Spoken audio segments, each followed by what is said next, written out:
What's up, everybody, and welcome back to another episode of the Super Otaku Show. I'm your host, Bear, along with all of my favorite other hosts, Roman of Roman Bear. How you doing? I'm doing great. My AI has finally manifested a digital virtual form. We will see how long it lasts before the server crashes and the FBI and the CIA tech departments You've come after me. become a VTuber complete with background assets, uh, I'm including still working adorable on puppy. these. Like these need to be maybe a little bigger for my VTube status, about and maybe need to pitch shift my voice slightly. about Like, 300%. yep, maybe. And of course, the shooting star sheriff himself, Sharif. How you doing? Hey, what's going on, guys? You already know the vibes. I'm here chilling. I'm doing good though. And rounding out the crew, Taylor made Otaku. How you doing, Taylor? The loud ass hey.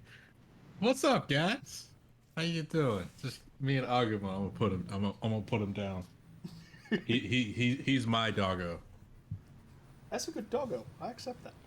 Good doggo. I feel like Gabumon might be like 10% better as a doggo because he's like fuzzy. He kind of becomes a dog. Don't listen to him. Beautiful. I'm biased against dinosaurs. They live in my backyard and they try and eat people. He's so cute though. That's Very true. mean. But that's how they lure you in. Scott, you have a lot of experience with trying to pet alligators in Florida. I cannot confirm nor deny this for legal reasons. Oh, All right, I gotta say this, like right out of the bat, since we're talking about alligators, I've been binging Food Wars, and like one of the girls just straight up murders an alligator, like live. No, not her. It wasn't her. I know it wasn't her, but she's great. Just like fillets an alligator live on camera, and I'm like, It's the scary that's like, not fun. top 10 chef's girl, right? Yeah, the number 2. And we lost Sharif is gone, Sharif so again. Taylor is once more bisected. His Oh, power my. is infinite. It's Oh, in my. 2 planes of reality simultaneously. Hopefully Sharif comes back. He's been coming back. He has been having technical difficulties all morning, so we'll see how this pans my out. my digital virtual form is just stealing too much from the server. It can't handle that much information, so it's taking away everybody else's. Yeah, I've been glad to agree with that. But I guess since you already started, Aaron, what have you been watching this week? What have you been into? Actually, a lot. I mean, well, not a lot of shows, just a lot. I finished a lot, so I finished everything they had for Doctor Stone. It was a pretty quick watch, easy to kind of consume quickly. I've watched like 3 seasons of Food Wars.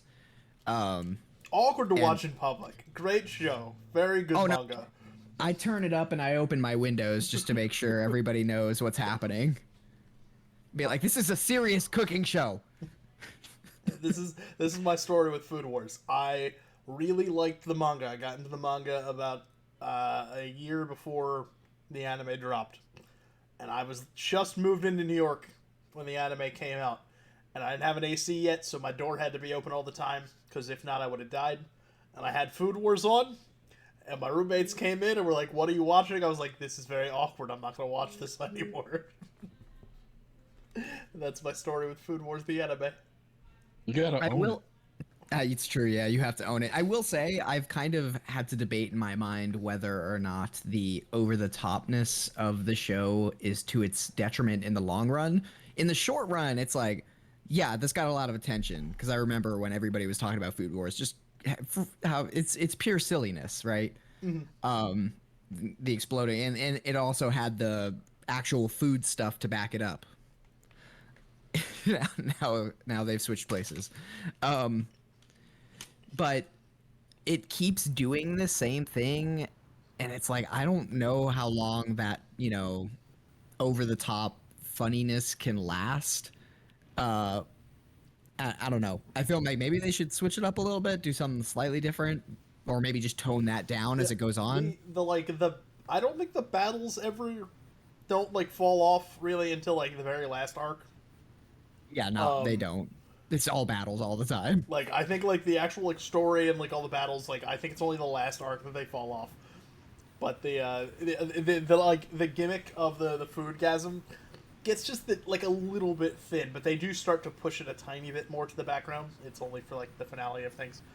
Yeah, I noticed that they do like for maybe like a season that it wasn't as prevalent, and I thought maybe that would have been a cool thing because it's like okay, like these are all the like top of the food top of the food chain type individuals, right? Who always eat good food, always have good food, so like their palate is probably more sophisticated. They probably don't get that reaction as much.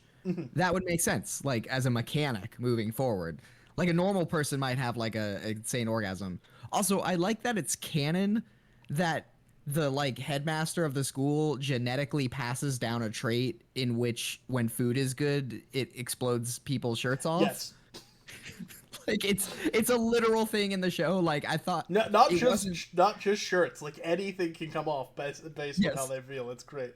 And like like everybody in that family has a slightly different version of the gifting. Yeah. I will say I did enjoy I think it's the third season with the God Tongue's dad. I thought it was a good season for the food. I really liked the food they were coming up with, and I like how it pushed the kind of stuff they were making. Because I get kind of tired of Japanese cuisine being the most highlighted food item. Like, most of the food items somehow manage to get back to Japanese cuisine. And I'm like, there's so much more they could be doing. So, like, I don't... They feel like there's like 65% of the dishes that are actually served on the show always have something to do with Japan or are tied to or are just a straight up Japanese dish. Like a lot of the people they meet, their specialties are Japanese dishes. Obviously, the main character Soma is a Japanese diner runner, so a lot of his foods end up I was gonna say like I think a lot of that's because of like where Soma comes from, and then. But even like the people he competes with, and like the competitions will throw out like heavily Japanese themed food. I will say I like the number one seat on the council. He makes my favorite stuff. It always looks so cool. I'm like, yeah, that actually looks good. I don't know about the rest of y'all. Anyway, I've been rambling about that. But also, important to note, I started watching Jujutsu Kaisen because I've been slacking on that one. And I gotta say, like, it's not... I love the animation, but it's not quite drawing me in as much as I thought it would, given, like, the hype around it. Yeah, I guess the thing... Why does this feel like Bleach and like this is just like a different version of Bleach? Yeah, I guess that's the thing to know about Jujutsu Kaisen is like it's a very good like anime and like it's a very good manga, but it is a shonen. Like it's like a straight up classic shonen. Very tropey. Yeah. Follows all the tropes. It's just got some like top tier like art. It's got a unique twist to it. Yeah, I'm enjoying it so far. Like I feel like Taylor looks just a little lost now. Like, what's up, Taylor? Oh no, like there's like the monitor that y'all are on just turned off. Oh, okay. Oh, cool. So I'm looking at just straight black, like I usually do. But I am the void. I'm gonna get closer to try to fix it without going off camera. So proceed. Cool. So yeah, that's what I've been watching. It's been good. Nice. Sharif, are you still here? Did the internet eat you? No, I'm here. I am here. I'm all accounted for. I think my video was going crazy, so I guess I'm gonna have to be the voice today. You have been raptured, and now you are AI. I have taken over. I will make you conform. Well, since Taylor is all fixing things, what have you been into this week, Sharif? What have you been watching? What have you been reading? Okay, so it's been funny. It's been pretty funny because I've been watching a lot of anime movies actually lately. I just watched Bubble. I watched on Netflix Words Bubble Up Like Soda Pop, which is kind of like a movie in the same vein of like a silent voice or 15 or 30 centimeters per second or 15 centimeters per second. Can't remember the name of that film, but those are some of my favorite anime films. But Words Bubble Up by Soda Pop has been pretty good. I've also been watching Shaman King on Netflix because Shaman King has surfaced on Netflix, so I've been watching that and enjoying that as well. As far as reading, reading more Jujutsu Kaisen. I kind of had started it, but I had put it down for a little bit. Getting back into it, loving it. I haven't watched the anime yet, but getting into that as well, and also reading. I have it here on my. Oh, I read the Bleach one shot. I read the 75-page one shot this week as well. I didn't which even was know. which was honestly pretty. It was pretty good. Yeah, I was gonna ask, like, how do you feel about it? I think you know what's funny. I think like the time away from Bleach, or like Bleach kind of not being in like the realm of conversation, for such a long time, and now Bleach coming back. I've definitely like been able to like go back to it and be like, okay, I remember why I initially liked the series. Like I still, like the premise of Bleach is still really, really cool. But it's really cool to see all the new dynamics and to kind of, and just kind of see where everything is. I like kind of see how Bleach, like kind of how like he's imagined everything like years later. So it's a really cool one shot.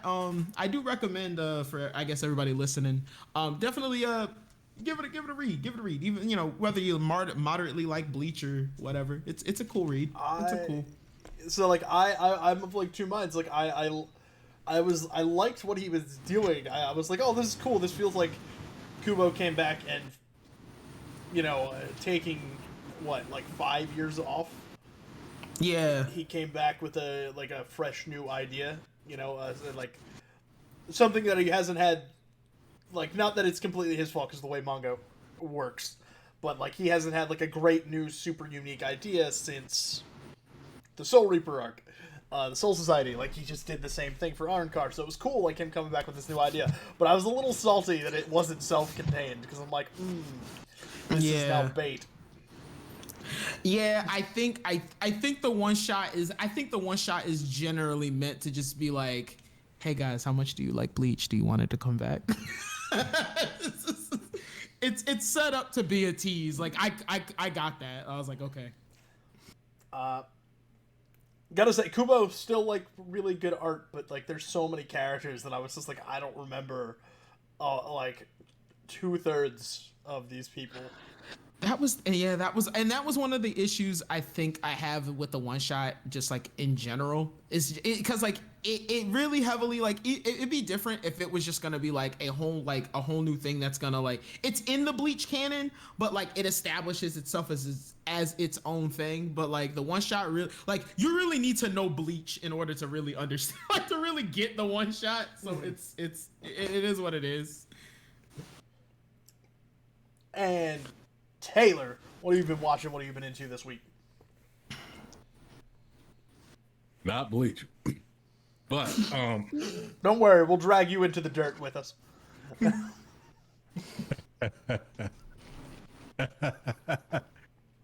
could try. But part of the ship, part of the crew, Taylor. Part of the ship, part of the crew. First of all, that might have been my favorite Pirates movie, actually. The very first one. But nobody likes Barbossa as like a captain. I love him so much. I'm sorry. But I like Jeffrey he's the Rush. greatest Character. captain to ever live. You shut your goddamn mouth. You shut your mouth. No, we call it the monkey. Captain Jack or nothing else.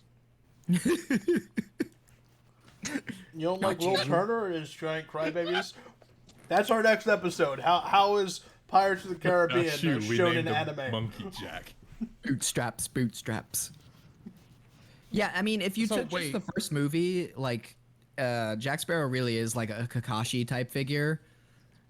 Just like uniquely good, but not part of like, he's not the main character. He's like a Jiraiya. He's like, like that's fair. He's a good Jiraiya. He's like the best part about it. Yeah, he is, but they made him the main character and they kind of ruined the dynamic of the whole thing.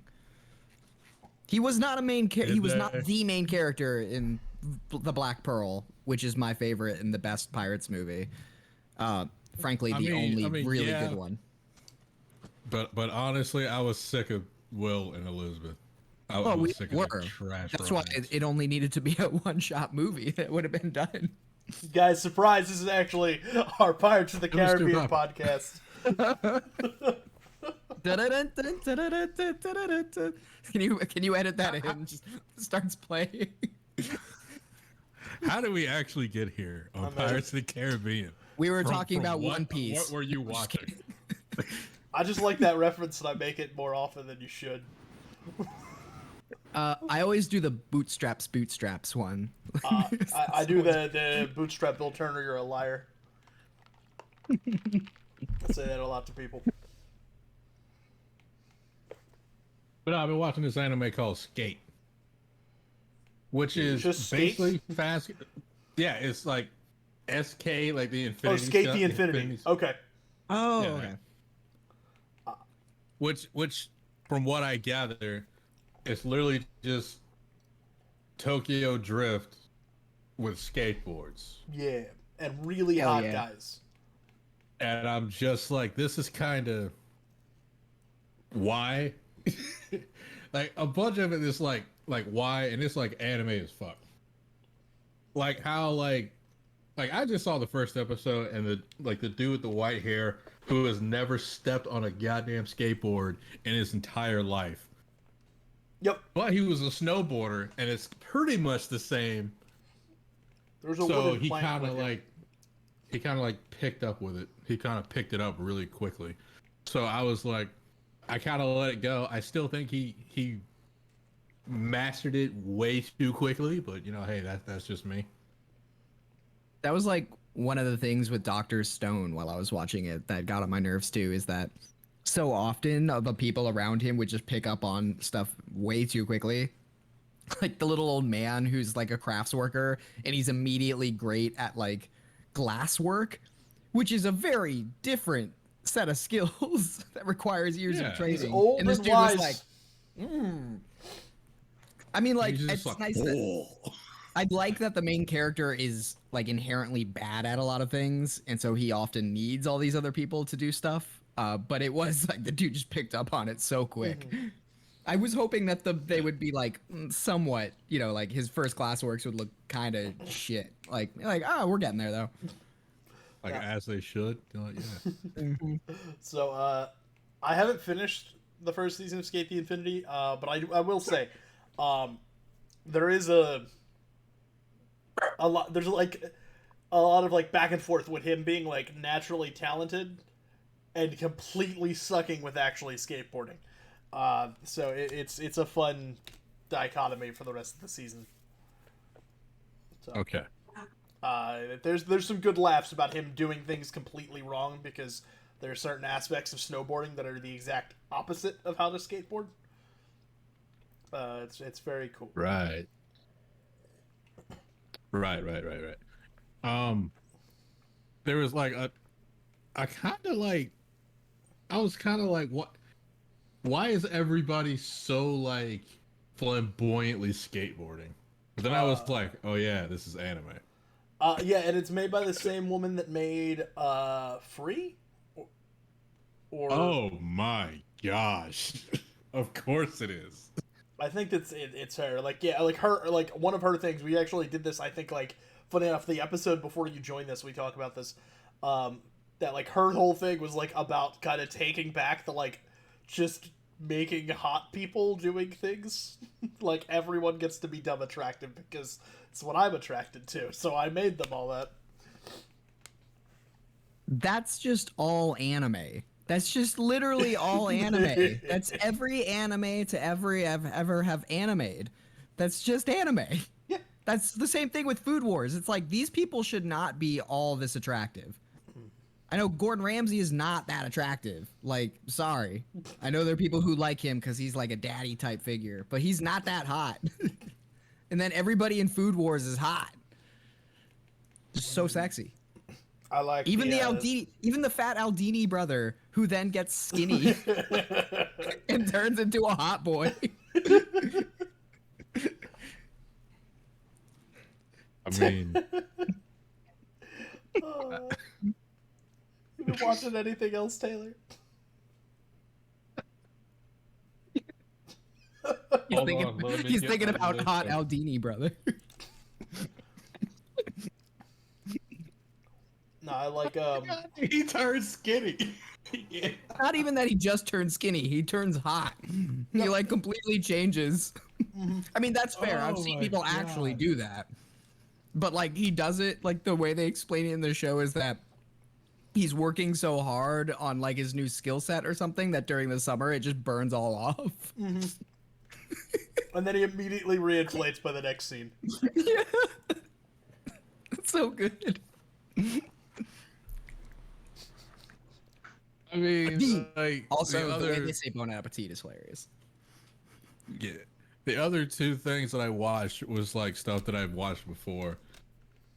I watched Naruto the last this week because I needed some Hinata in my life, and while I was watching that movie, I came to the realization you are a terrible ninja. I think you I mean to love say you. they're terrible, did you? He's a terrible ninja. There is one proven good ninja, and it's Itachi. Because he is the only one we see do ninja things, like assassinate people and not get caught. Yeah, He told everybody who did it. have y'all seen The Last? I don't know which one that's is. the movie where him and Hinata and It- the red string of fate thing, right? Yeah. Yeah. Oh, then no. There's this part of the movie where they're exploring some like deserted ghost town, and there's these like rooftops, and these are ninjas. We've seen them run and hop on trees and use chakra and shit. Hinata can't jump from one building to the other gracefully. It's not And when her I fault. saw that, She's I very was top like- heavy. She teeters. So is Tsunade, but she can still make that jump. Yeah, but she's got Come super to- strength. Like legitimately, when I saw that, I was like, Hinata, it's like a 10-foot jump. You're a ninja. You're so bad. I love you so much. You have chakra dragon hands, and you can't Like, jump that. you can't make that jump. You have special eyes that allow you to see pinpoint accurately chakra points. But you can't gauge whether or not you can make this jump. You didn't even get a running start. You just jumped. Oh, I had a lot of fun with that scene. I still love my wife. And like the other thing that I watched was I rewatched was this anime that I haven't seen in like like maybe eight years now. Mm-hmm. It's called Hagarai. And it's basically this anime of a bunch of people who can't make friends. So they make a club about making friends. And they miss the point that now that they're all in the club, they can all be friends. They missed that point, but it's kind of like one of them's like, I'm like the antisocial girl. One of the dudes is like, people don't like the way I look. He's one of those guys who he's like, I look like a thug, but I'm actually kind of a nice guy kind of thing. And people avoid him because he looks scary. Another one is she doesn't make friends because she's theoretically too perfect. Oh, that one. Yeah, that's like a very anime trope girl. Yeah, it is. Like she's so It's having fun. kind of perfect that she like no one's like approaching her, and if they are approaching her, it's not like a genuine I want to be friends with you type thing. And I was like, okay. Then you have this chick who thinks she's a boy that's acting like a chick. It's weird. That's It's very a weird. multi-layered bit of strange. It is. She appears like she's a cross-dressing man, but it turns out she's just a girl. And I was just like, what is the point of this?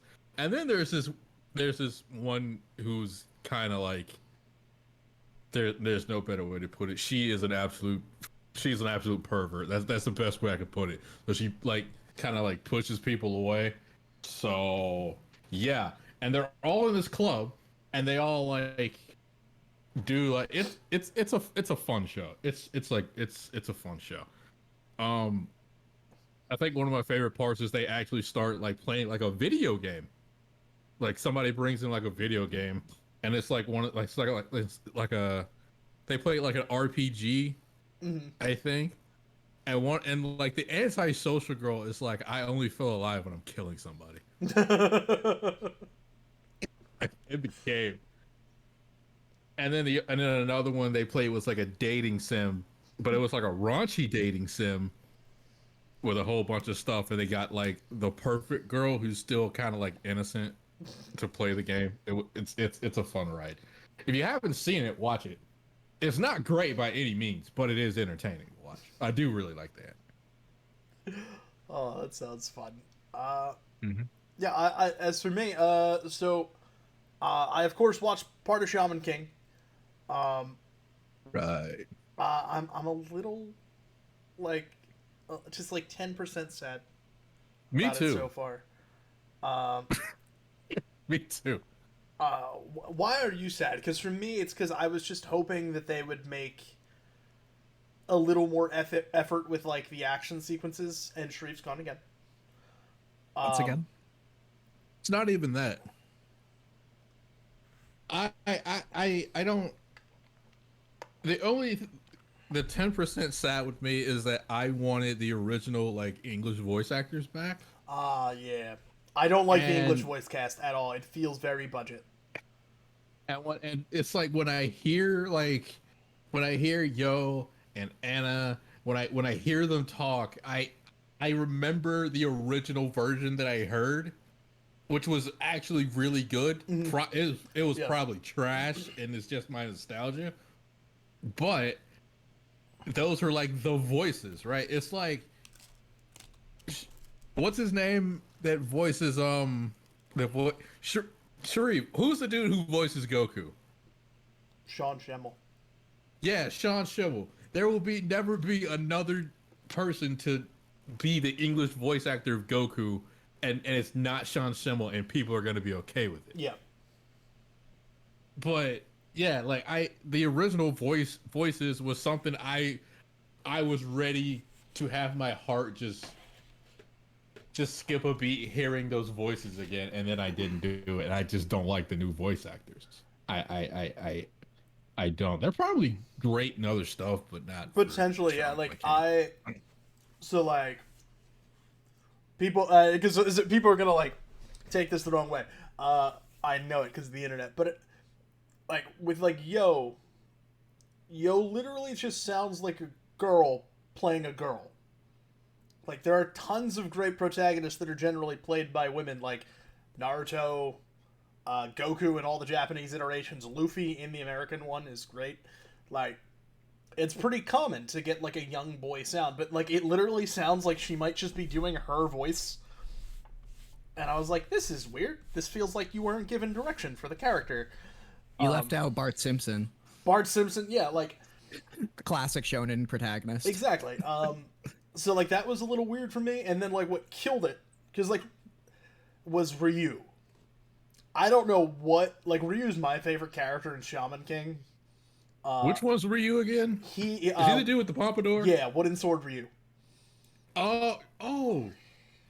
What did they do to his voice? I forgot. It's like he couldn't decide if he wanted to be, like, a cool dude from the 50s or do, like, a gruff voice. And he sounds like he, like, has, like, a naturally smooth, like, deeper voice. Like, I wouldn't be surprised if he's, like, an African-American guy or, like, just somebody who's, like, bigger. And, like, he has a pretty smooth voice. His voice isn't bad, but, like, it's like he couldn't choose what he was trying to do, and he just, like, mashed other things on, and he sounds weird. Oh, God. And, like, Ryu's a goofy thug. Like, that's the whole thing with him. And, like, he is just, like, a high school thug with a weird flair with a suit that's, like, a spoof almost of, like, what becomes Kiryu's suit in Yakuza. But I love Ryu. Like, he's such a good character, and I switched to Japanese, and he has a little more what you would expect, just like a deeper, gruffer like voice, which is supposed to be part of the gag to his character because he's like 16 or 15, and he has like a full goatee and a giant pompadour, and he's like gigantic. So yeah, the voice acting, and it was definitely not there, but I think we might see that a lot with the COVID animes coming out, because I feel like Netflix is just trying to get them, because they're getting them dubbed almost like simultaneously, but unlike Funimation, they don't have a stable of voice actors that they've been working with for 30 years. Right. So they're also just in the business of pumping things out. Mm-hmm. Like, they might not even have an interest in keeping some of those shows going. Like, a lot of the animes are probably just like one-offs. Yeah, and I guess that's why it's weird, is because Shaman King is not. Shaman King, when it came into like fruition, had a 52 episode deal. So like, it's a long series. It's like a big thing to greenlight from the beginning, and it's just surprising to me that they got kind of a more mediocre sounding cast to us.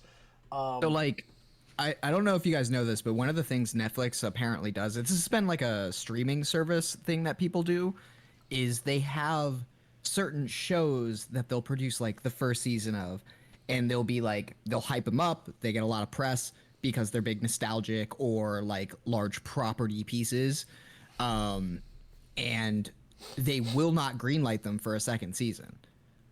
Yeah, well, because they only wanted the immediate like attention that it would bring them, and they're not actually looking to do the long haul thing. So I don't know if like they thought that would be how this goes or what, but that is disappointing especially since Netflix wants to be like a big anime producer, Yeah, and we're gonna have more talk about big anime news like that soon. But I got into a couple other things. Yeah. I binge watched the second season of That Time I Got Reincarnated as a Slime last night. I really like that show. It's so fun. Okay. Is it good? Should I watch it? I think it's worth a watch. I think it's a really fun like show, like isekai or not. Like, I think it's genuinely fun. I like that it, like, 80% of it is more like a sim game, right? It's him not going out and being a hero and doing an adventure or like any of the normal like things in like a video. He's playing like a town builder. That's it. I mean, to be fair, that's kind of why I like Dr. Stone, because he's just like accruing little things as they go. And I think one of the most endearing things about That Time I Got Reincarnated as a Slime is that no matter how far, like, no matter what happens, Rimuru, the main character, never fully acknowledges how broken he is. Like, he always underestimates himself because he's still just, like, a dude who is, like, a nice human salaryman in the other world, and he like, never fully gets over that. He's always like, I don't want to fight you! You're terrifying! Please stop!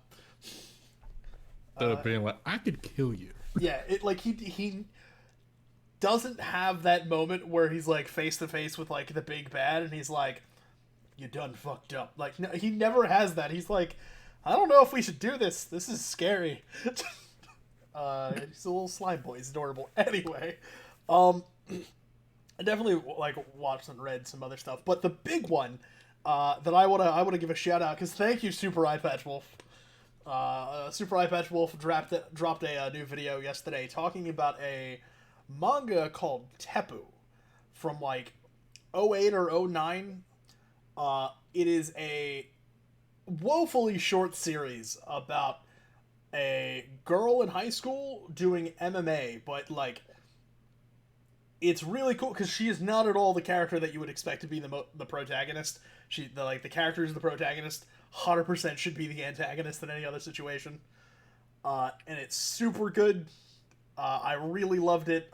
Super Eye Patch Wolf's video does way better credit to it than I could on here. I highly recommend checking it out. But it's only 33 issues, and I was so sad, but it has a good conclusion for a 33 episode run. I was genuinely like man, like I was in it. I read the whole thing in one sitting yesterday. It was great.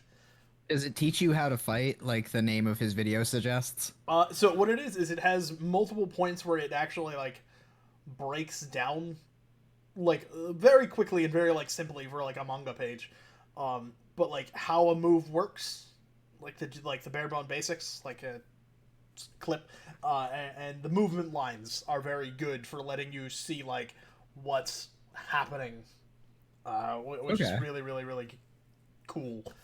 So I highly recommend it if you can find Tepu. Check it out, because it is great. It's good, like sit down and binge it type thing. But that's everything I've been into. And with that, with us only being 37 minutes in, we're gonna jump in to the news. Sharif, are you with us? Yeah, I'm still here, guys. Cool. I just don't know because every now and then you get snapped. And I have news on here. I'm just here, for ready you. to go. I want to guess what the main thing of news is because I saw rumblings about it on Twitter, and I don't know if this is accurate, but it was kind of caught me off guard. Is Crunchyroll being absorbed by Funimation? So that is in fact our first big news story. Crunchyroll has been officially purchased by Sony for $1.175 billion. Jesus Christ. Meaning that Funimation and Crunchyroll are both owned by Sony, and presumably one is going to get absorbed into the other. More than likely, there's going to be some kind of fusion into Crunchyroll, I assume. Okay. That is my assumption. That also includes that also includes Verve, by the way, too. Yes. Verve is also is being absorbed as well. Which is a really big thing because Verve is a very odd and unique streaming bundle. See, Sharif spoke and the rapture got him.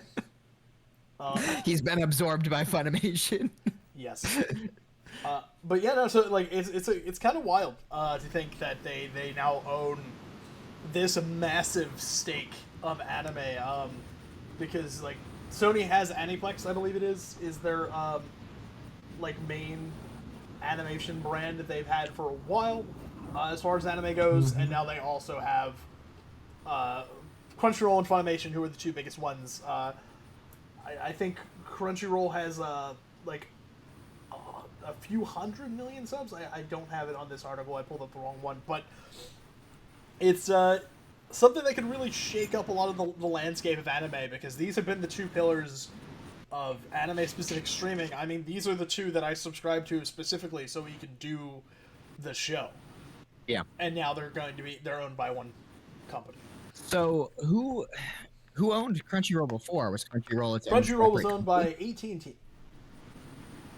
Okay, well now I'm not as sad, but also still fucking AT&T. I feel an incoming Taylor hates Funimation rant incoming. Go ahead, cuz, do it. I mean, I'm not gonna do it. I feel that. I'm not gonna do like, it. I don't like consolidation, even though like it can be convenient for certain things. Like if we get a singular streaming platform with everything from both, then yeah, that could be great. But Funimation also, from what you guys have told me, has kind of a shitty streaming platform. So it is ass. that's what I was gonna... So I haven't used it really much. I've only been using Crunchyroll because I don't know if there were any shows that were Funimation specific that I couldn't get access to. But I've only really gotten to use Crunchyroll. Like we have Funimation. I haven't used it too much.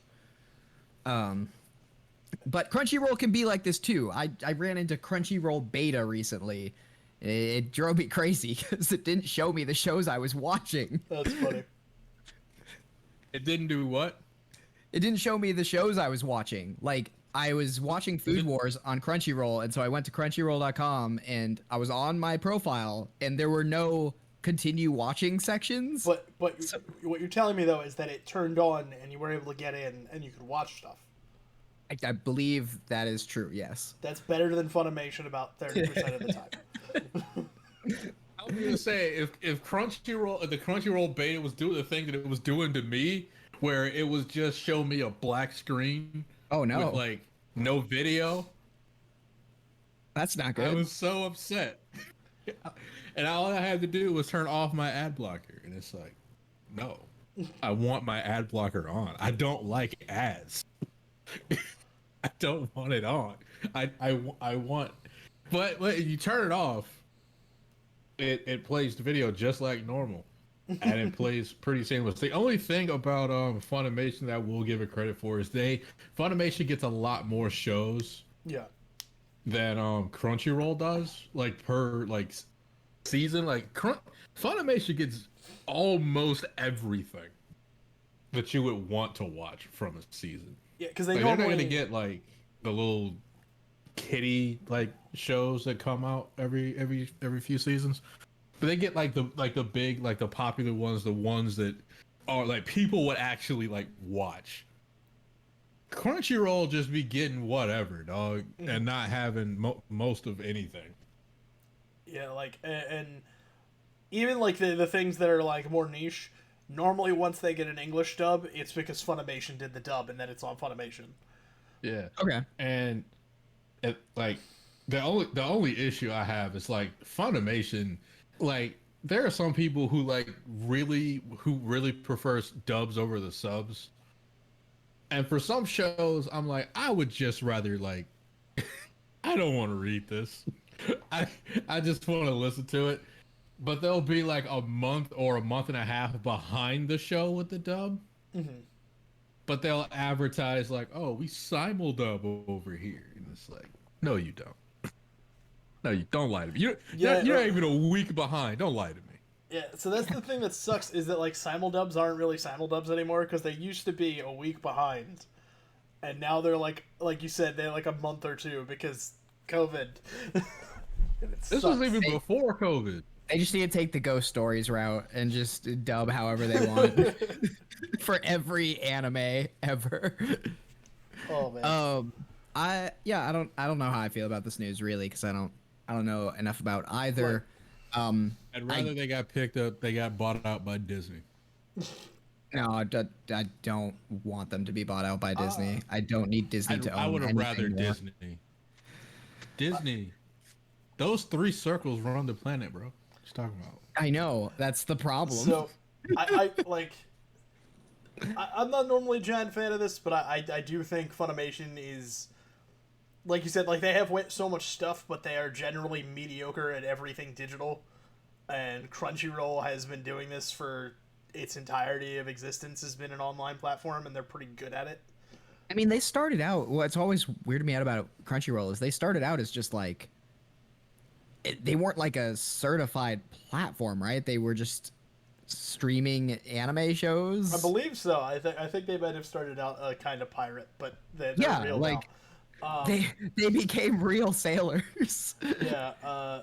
So like I enjoy Crunchyroll a lot, and I'm hoping that this will turn out well, and we'll have like one really solid, Crunchymation platform. That's the dream. I don't know if we'll get it, but I'm gonna hope. What's the price though? We don't know. There's no official information. Like this deal was like just finalized this week. Chances are, my prediction. If they're like $40, nah, dog. Call me Luffy. I think my prediction is that it's going to stay at the same tiers because Crunchyroll and Funimation have almost identical tiers. Where like, I don't know, dog. Now it's all in one spot. They can charge you whatever they want now. I'm actually curious to know more how they're going There's to no competition. How they're going to merge, like for people who are subscribed to both, or like we are currently. I'm kind of wondering how that's all going to work out. And yeah, Taylor is correct in a sense. They can definitely charge a bit more, but I don't think they will. No. That's not a smart move on their part, because then that would seem like that's just openly, like most places, even if they have a monopoly, aren't like immediately like right out of the gate openly horrible. And you can't charge more than what the market is, right? So like Netflix is still king. So you can never charge more than Netflix. Right? Like that's unless you're like something weird and niche. Which anime is not niche anymore. Like with this, like the reason they bought Crunchyroll, despite the fact that over 100 million of their users are like free accounts, more than likely, is because it's the ad revenue. It's getting a hold of all those people and having the platform to like be like, hey, look at all the shows that we have. Now buy all the cool swag for all the shows that we have. That's where money comes in as merchandising. You don't. There's no rule saying you can't go over market price. It's just good business sense to stay around. Yeah, like I think that was implied, but like I wouldn't. I mean, like some people might assume that you mean there's some sort of law that states you cannot go above whatever. If you assume that, you're dumb. The market is ambiguous. Funimation out there going to be like, there are a lot of dumb people in the world, dog.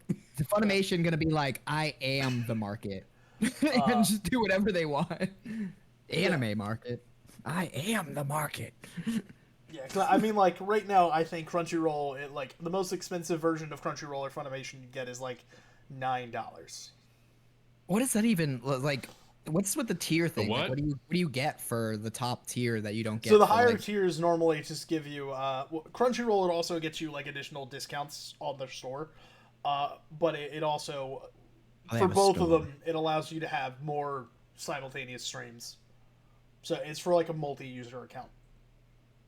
Oh, I didn't know they did that because Netflix, their base one is just that you can do however many you want, right? No. Well, like you can't have like 10 people watching at once, but you can have quite a few users and like people can watch that's it. what I'm talking about. Is like I think like the highest one for Funimation is like 5 users can be watching simultaneously. Okay. Yeah.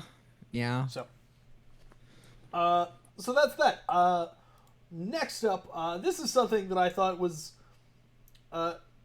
it's an odd story. I saw a lot of my friends there over the weekend.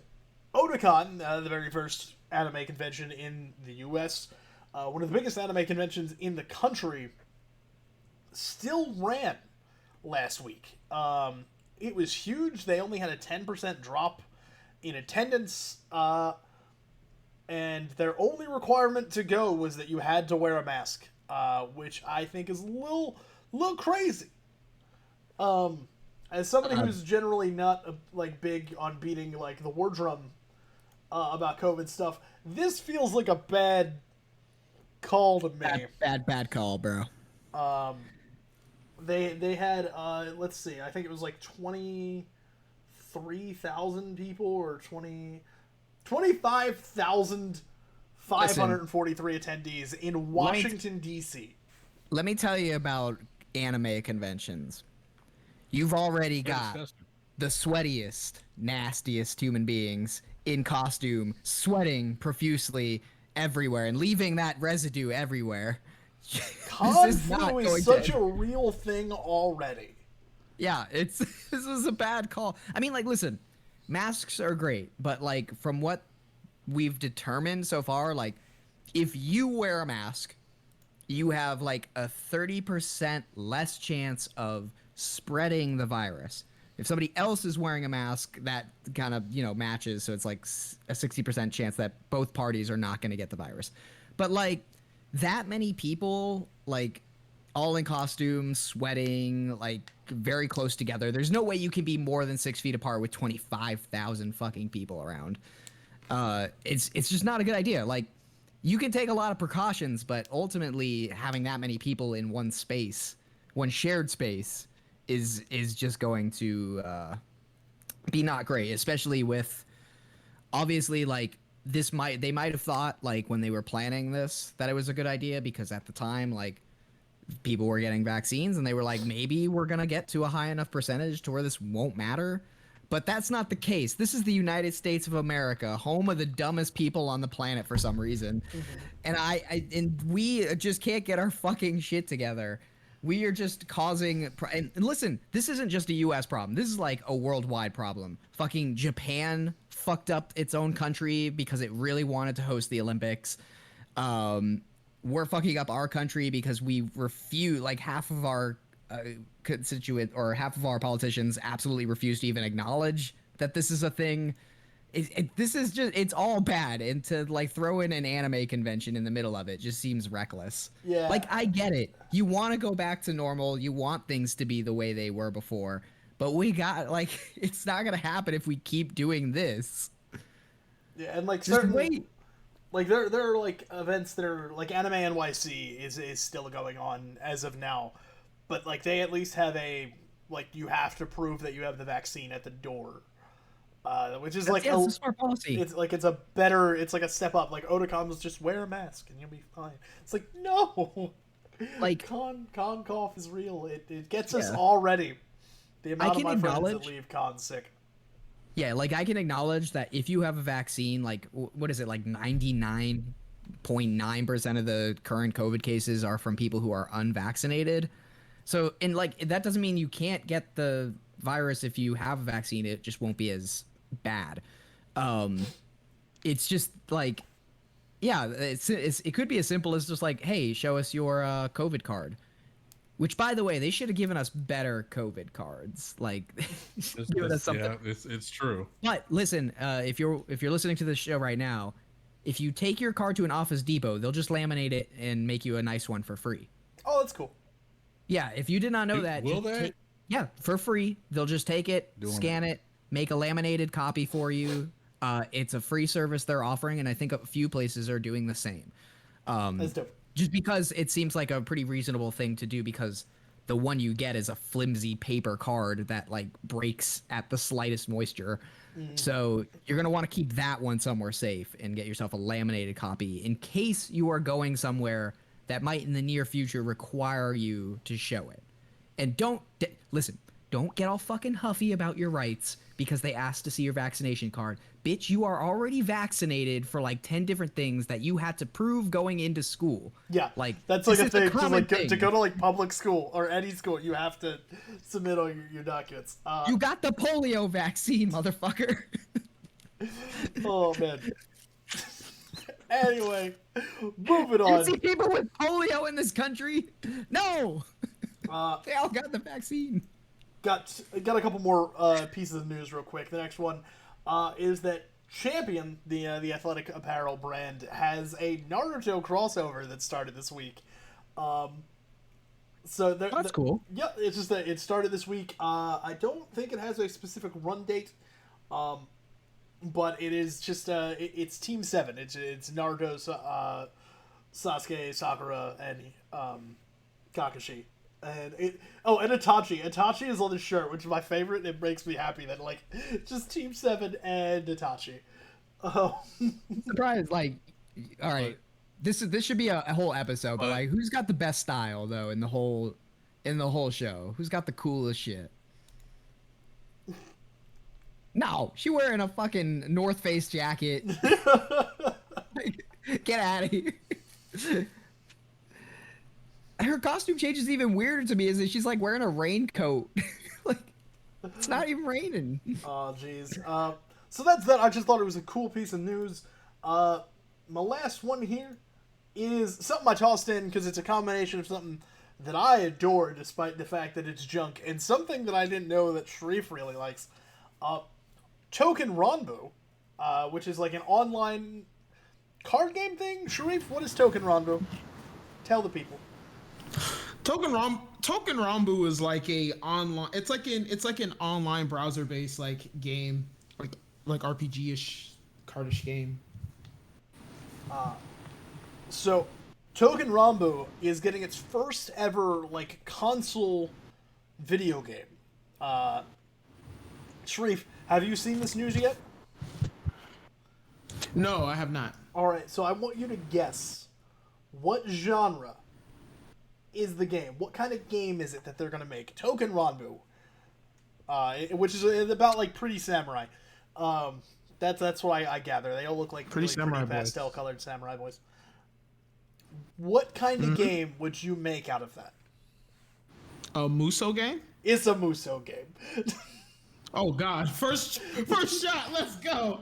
I was gonna say dating sim. Like What's that, what's a Muso game?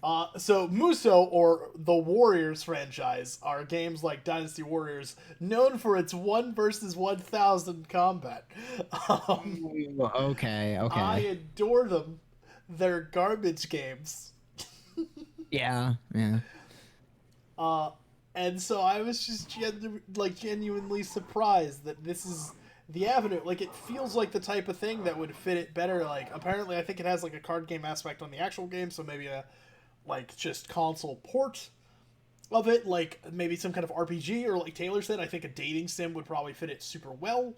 But no, they're going Muso, and I was just very surprised, being made by Omega Force and Koei Tecmo, which is the actual Muso team, not like another company doing just like a knockoff style game. It's a genuine Token Rambu Muso, and I think it's funny. Cool. Yeah, man. It's kind of funny because a lot of anime styled games are getting like console ports. I know like Azure Lane, which is a very popular naval warfare anime game, had a PS4 release, like a console title. And then like, you know, we have games like Genshin Impact, which you know, those are anime styled games, and Genshin is huge. Like we don't even have to talk about that. So I think it's just becoming more of a trend now that like some of these developers are trying to, you know, push their games like towards like the mainstream. It's an interesting venue. But with that, I think it's time. We're only 57 minutes into the show. It's fine. It's time to move into the topic of the show. And I believe it was Taylor's idea for this one. Taylor, what are we talking about this week? We're talking about shonen anime and why, for some reason, it's become the standard of what is considered a good anime. Like, I've had several conversations with several different people that have infuriated me. Okay. Because they'll ask me what animes do like I consider like some of like the GOATs, right? And I'll say something like, or they'll ask me like, what are some of like the actual like best anime that I've seen to recommend? And I'll throw out the the Cowboy Bebops of the world, right? I'll throw out like, I'll tell them this one's a little bit dated, but Sailor Moon's kind of lit. Not gonna lie. I'll throw out like others like something else like Death Parade. And if you haven't seen Death Parade, it's literally the closest thing I can get to a 10 out of 10. If it's not a 10 out of 10, I think it's a 10 out of 10. It's fantastic. Something like Bakano, fantastic. It's a great anime. But they'll be like, but what about Naruto though? And I'll be like, what about Naruto? like, don't get me wrong.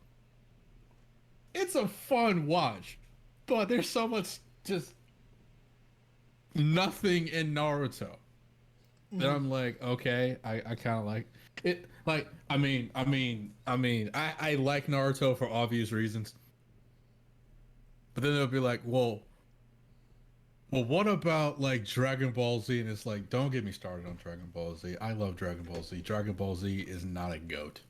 It is not a great anime. It is not. It's fun, but it's stupid. It's stupid. And then they're like, what about JoJo? And I tell them to shut the fuck up about JoJo. I hate JoJo for the fuck. Oh God, you were going about JoJo. It's so fucking dumb. I fucking hate JoJo so much. And then they say Attack on Titan, and I go off. You go off. Yeah. I don't. It's like, okay, well, I guess that's fine. But yeah, like, for some reason we've gotten to like this standard, like even like the most popular anime of like today are all considered to be some of the greatest anime of all time, and they're not. Demon Slayer, My Hero Academia, they're just not there. They're not there. They're not. They're not great shows. They're just really, really popular. Yep. They're good. I think good. They're not great. This actually sounds very familiar to discussions I've had with people where like there are a lot of people out there who, when you talk about films, they'll start talking about superhero films as if they're like the standard of filmmaking. Like they're like Right. every Marvel movie, like there are very few Marvel movies that even cross like a 7 out of 10 for me. They're just very fun, popular films based off of cartoons for comics for children. This is what they are. Superheroes are for children. And I kind of feel like there's a lot of the same things going on here, where it's like the popularity of them and the kind of unique hold it has on childhood nostalgia is what makes it a more prevalent thing in the industry. Like, I don't know, like I feel like people who watched those animes in the right age set for them to have watched them grew up with those in mind for when they were looking for other things to watch, other things to consume, or creators for other things to make. That's why like every new like anime just feels like another one of the same shonen. Like I was just saying, like, why does Jujutsu Kaisen just feel like Bleach with Gojo is just fucking Kakashi. He's just a Kakashi ripoff. He's a Kakashi, but instead of having his mask like this, it's like He's got a blindfold on. I'm like waiting for him to take off his it, blindfold and to literally have a shotgun gun. I'm like, wait, what? Nobody is very they hot. basically act the same. Like, I mean, I have to agree. I have to agree with Aaron, because like I think the superhero genre is definitely become like a mainstream, especially with film. I mean, just even this week, it was just confirmed that the My Hero Academia live action movie is getting produced by the guy who made Alice in Borderland. You guys heard about that, right? The name is like familiar, but I've never seen anything about the show. Yeah, like the guy who produced Alice in Borderland, the live action version of Gantz, and the live action movie of Bleach is making he's gonna be producing a live action My Hero Academia movie. Isn't the Bleach? I thought you guys heard really about this. I'm bad? sorry. all live action movies are really bad. No, we'll have an episode about that. We're not getting there. Wait, are you guys just now hearing about this? Yes. Yeah, I'm just now hearing about this. Why didn't you bring this up during the news segment? I'm sorry. I thought we all. Hey, I'm sorry. Never mind. Yeah, there's a live action My Hero movie coming out. Sorry. Okay. Oh no, Cool. no! Don't be sorry. Don't be sorry. I'm just asking. I didn't. I was just trying. I was just segueing in what Aaron was saying. Scott's just shaking his head. No. But yeah, no, I mean, like, I feel like it's the exact same conversation, right? If people ask me, like, what my favorite films are, most of them are not going to be superhero films, except for Spider-Man Into the Spider-Verse, which is an absolute 10 out of fucking 10. Hits every nail on the goddamn head. Facts. Straight facts. That movie is goated. But And what Sam about Raimi's Spider-Man 2. 3? No, but Spider-Man 2, on the other hand, don't get me started on Sam Raimi's Spider-Man 2, which is an 8 out of 10 at the very least. Yeah, that one's like one of the best.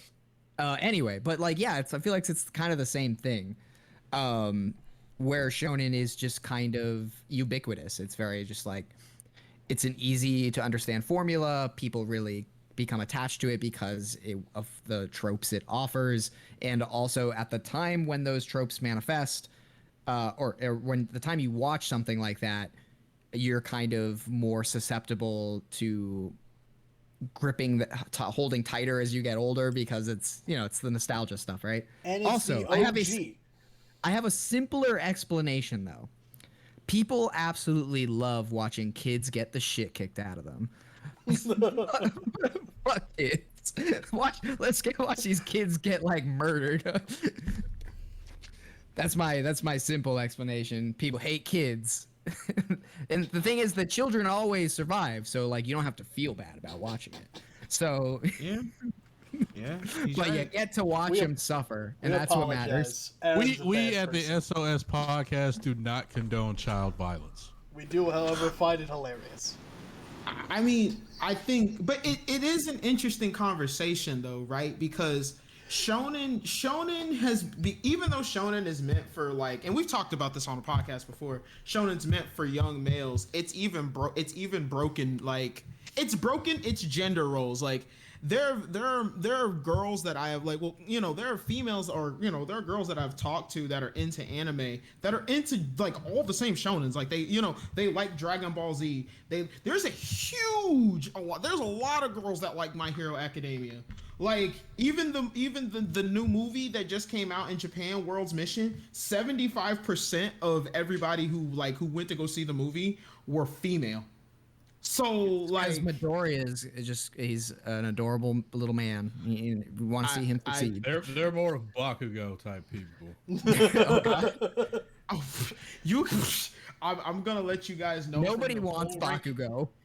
From the poll, Oh, the from the poll girls do. ranking, from the poll rankings, the most popular Todoroki. is Todoroki. Yeah, I was gonna say Todoroki stomps is top dog. Deku is at the bottom. And right above Deku is Bakugo. The Thank ladies like God he's Shoto. at the bottom. Fuck that. Fuck. God damn it. This is top 3. Bakugo's number 2, cuz. Never mind. Shoto is number 1. Girls thirst for Shoto, dog. They thirst for both of them. They want that icy hot. You want that icy? I get Shoto. I don't get Bakugo. I don't get Bakugo at all. Like, he literally I has hate no Bakugo. interest besides like murdering opponents. I love That's- Bakugo right now. I hate Bakugo. You know, I guess maybe it's something about him, the way he says "shine." Maybe that's what it is. Of why I hate him? No. Oh man. Oh, why girls like him. They like him because he's like the bad boy. Yeah, But like, He's the not one they the can't cool get. kind of bad boy. Like, I thought that was kind of Just an Todoroki's asshole. role. I like, because Todoroki. Todoroki's not the is bad boy. Silent kid. He's not like a bad boy now, but like in the first 2 seasons, he was this mysterious, like kind of an angry dude who is like, But he wasn't like a bad boy though. he was He was just a just a baby Zuko. mysterious one. yeah, Yeah, he's baby Zuko. They're the same age. They have the same scar. They have daddy issues. They're both very quiet. And there's a lot of mystery surrounding their mom. Baby Zuko. But only one of them has an uncle, so only one of them is worth talking about here. Oh, until we meet, Yeah. until Todoroki gets a canonical cool uncle who's actually I don't like, know, way like, better than Endeavor. We're definitely in the final act of the manga right now. There's no uncle. I was kind of like, for some reason I had this thought that the like blue flame guy was actually like a lost son of Endeavor, a failed experiment. So, Oh boy. He failed me, Dad. I guess like my thoughts are like twofold, right? Like just for the beginning. First off, Shonen is literally the first anime ever made. Yeah. Astro yeah. Boy. Like Astro Boy, Boy. and like Gigantor, like Battleship Yamato, like all of those were very much like shonen type animes. They were all kind of Saturday morning cartoon-esque. Like that was the demographic that it started with. So that was the origin of the medium, right? Like it didn't evolve much until like the 70s and into the 80s as more people branched out, and like even like the original mangaka, you know, Osamu Tezuka started making weirder and different stuff. Like he's made like Blackjack, which is about a renegade surgeon and stuff. But like very few people that I've met know Blackjack, but everybody knows Astro Boy. Yeah. So I think I've it's heard that. of Blackjack. I've just heard the name. I know nothing about Blackjack is dope. It's like the quick elevator pitch is he is like one of the best doctors in the world, but he is not licensed to practice medicine anywhere. And the one OVA series I watched is him. Every episode or 2-part episode is him going to a different place and solving a different disease and performing a surgery, like a la House. Like if House plus Sherlock Holmes, it's great. Which is He- just House. He solves mysteries, or he just cures Like diseases. he like solves Doctor like House. mystery diseases. Like he'll go like to a place and like this family believes it's an ancient curse on their home and everything, and he will find out what is actually the cause of this disease that like gets everybody in the family. It's just House. Oh, no. It's just House. It's really cool. It's traveling House. Dr. Gregory House. Yeah, I dig it a lot. So I think it's that, and then Yeah. I think the most shonen falls into like one of two major characters like categories, right? It's either like there are exceptions, but it's normally the hero's journey, the very like archetypal, very simple hero's journey. Like boy gets power, gets mentor, loses mentor, beats a bad guy. Like that's it. Or it's like a simple power fantasy or some combination of the two. Like the 80s were like power fantasy heaven. And I think those are easy to connect with for almost anyone. Yeah. So I think that's a huge reason as to why it is like so prevalent. So that would be my assumption. Also, it's the most profitable, right? Yeah. And again, like it has a lot to do with the characteristics of it. Children who are doing amazing feats of courage in battle and being reliable sources of good values, I suppose. Like Nina told me this weird statistic where in Japan there are more children who aspire to be like the main character of Demon Slayer than their own parents. That's amazing. Which is fair because the Like- main character of Demon Slayer is just a good person. Like that's good. Okay, fine. Yes. But yeah, the kind of idea of He's He's- such a he's- good person. It's weird. he's literally just a pure human being. The pure soul that can possibly be alive, and it's Yeah. weird. Like Like he has no anger, no torment, no I mean, nothing. he has He's torment, just pure. but he has torment, but he's like he doesn't blame people for it. He's just more like he's calm with himself. Nah, dog.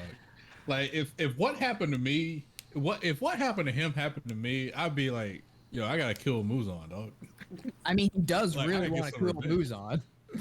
So where is that in his inner heart? Why is his inner bro? Have you seen the Demon the Slayer movie. Yeah, The where movie the train? okay, spoiler territory, slight spoiler territory. Slight spoiler territory. There's this part in the movie where they go inside each other, where like the demon like goes in, like he sends like these kids inside of like their like true hearts, right? His true heart is literally just pure sky. It's just pure everything. It's like the And last level in His Kingdom little Hearts 3. spirits are so pure. This kid's like, I'm here to kill him. I have to find this thing. And Tanjiro's so goddamn pure. One of his little like mind spirit things is like, oh, let me take you to it. And he's like, I'm here to destroy this. Why did you bring me here? And they're just like, you said you wanted to see it. You said you were looking for it. So I My helped you favorite- find it. And Okay, it's like, but Zenitsu's inner heart, like, what the fuck is up with that?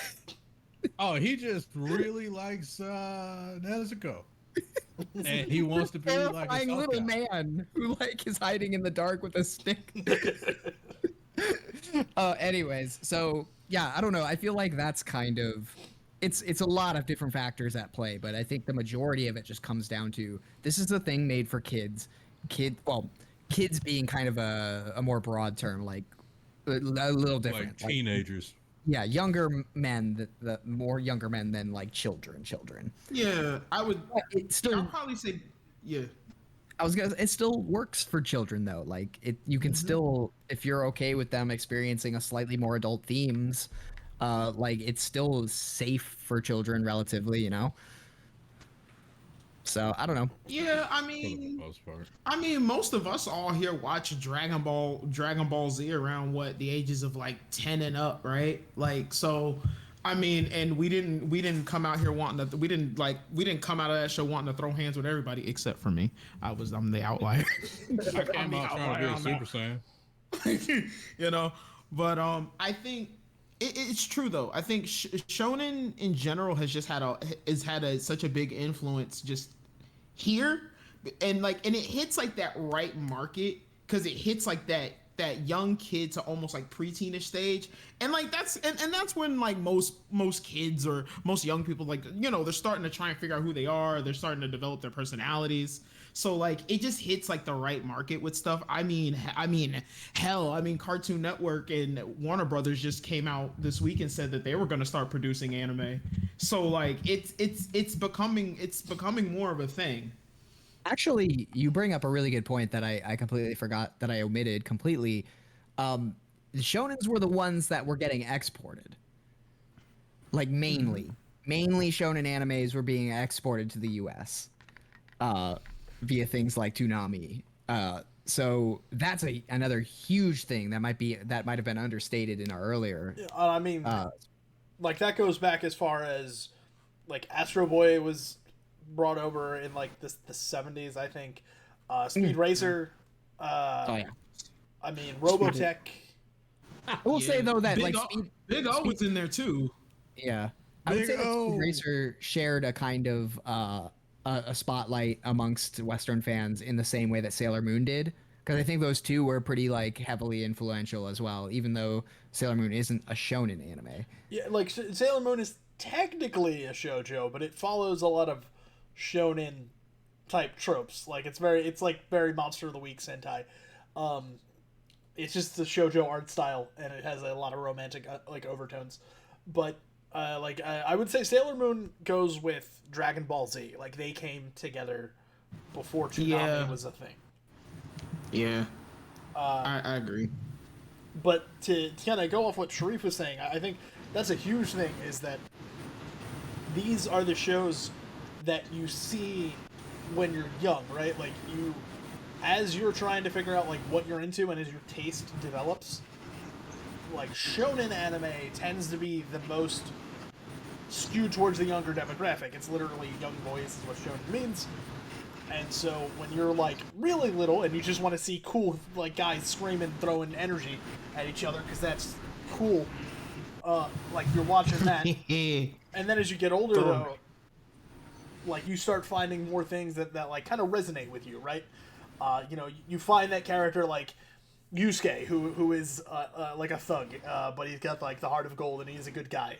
And you know, like you get to see like him and his friends, and like him making like his friend. Like I think that's why like Naruto is still like so beloved to people, is because like so many people have that like feeling, whether or not you actually are an isolated like sad boy like Naruto. Like you can empathize with it, especially in your like early teen years, because you have that feeling all the time, right?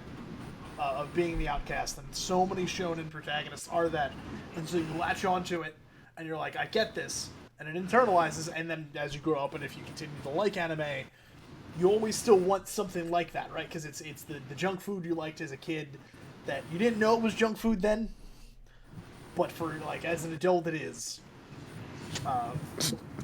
Like I always look for new like battle tropes. Like I love them. They're all the same thing. I can normally tell you how the fight's gonna go, but I adore it. So like that's definitely And a thing for me. also, the mixing up of tropes is always refreshing. Like even though it still follows 90% of the tropes, if they so much as switch up one, it can still be new and fresh. Yeah. And yeah, like that's a good point. I think it's another thing is that it's a genre. Well, while it has staples and it can be predictable. It's the newer generations keep finding ways to make it more interesting. Like if you look back at the originals shonen stuff, things like Astro Boy are very like milk toast, right? Like Astro Boy is just like a good robot boy saving the day. It's essentially the Superman cartoons from the 60s. Yeah. Like guy fights monster of the week or saves the day, you know. And when you get to like the 80s, right? Like a lot of the like earlier 80s, it's all like the big muscle guys, right? It's Kentaro from Fist of the North Star. You know, like he can't lose. What's up, Taylor? Taylor's got the face palm going.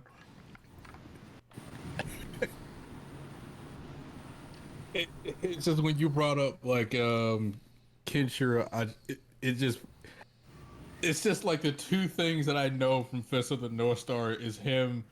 Of course, that you are already dead. That Oima will Shinderu. Yep. Of course, that one. I love that But shit, it's the- dude. Nani?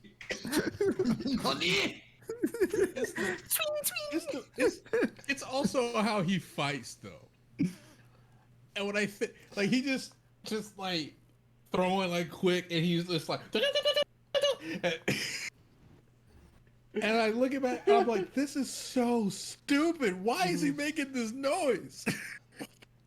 Listen, But those are the two things I remember. Bruce Lee was all the rage. Everybody wanted to be Bruce Lee.